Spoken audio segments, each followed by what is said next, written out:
From Kamal Alam. He's a visiting fellow at the Royal United Services Institute for Defense and Security Studies, the world's oldest independent think tank on those subjects. He joins me live from London. Kamal, do UN resolutions really make a difference? It certainly hasn't done much in stopping the violence in Eastern Ghouta. I think, no, that's a standard pattern for this war. Unfortunately, for the last 8 years, the UN has been pretty irrelevant when it comes to the fighting in Syria. There are too many vested interests on the ground. There are regional countries, international players.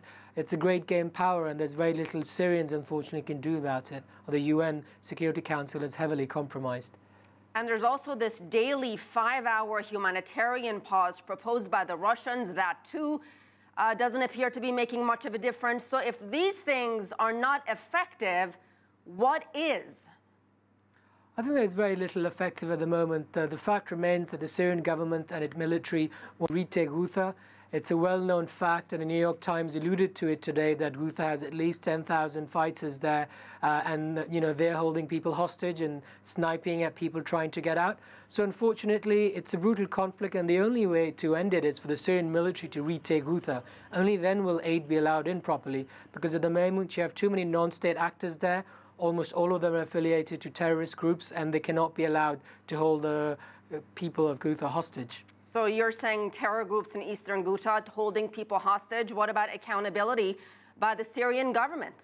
Of course, the Syrian government is also accountable for its own people, but as things stand, they're dropping leaflets and telling people to leave. The fighters aren't letting the civilians leave. That's the way things are. The government there have been pauses, but the fighters are not allowing them to leave. Overall, of course, responsibility needs to be shared. The Syrian government needs to hold to account their own forces. But as I mentioned, this is an international war, and there are international players involved. The Syrian government cannot do much on its own when there are a lot of other regional countries at play here. And we talk about Ghouta, but there's Afrin as well. Unless there is an equal blame and an equal distribution, you cannot pick one side and blame everything on them.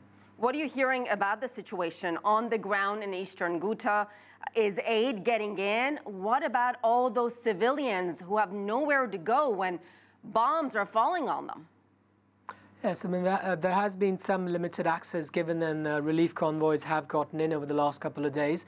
But of course, with such extreme fighting, more needs to be done. And I think unless the fighting stops, either there's a ceasefire and the government stop fighting and the Russians stop bombing, or the government and the Russians have to be allowed to retake the whole area. Those are the only two scenarios, because any other blame game is not really going to help.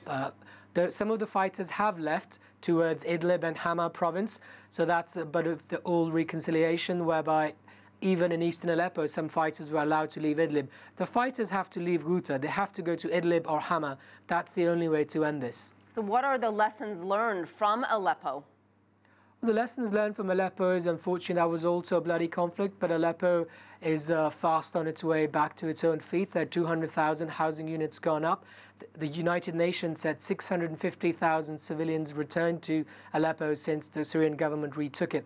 So the lesson is that the government and the state need to be in control of areas, because at the end of the day, they are the UN-recognized government and they are looking after their people. They cannot allow non-state actors to perform.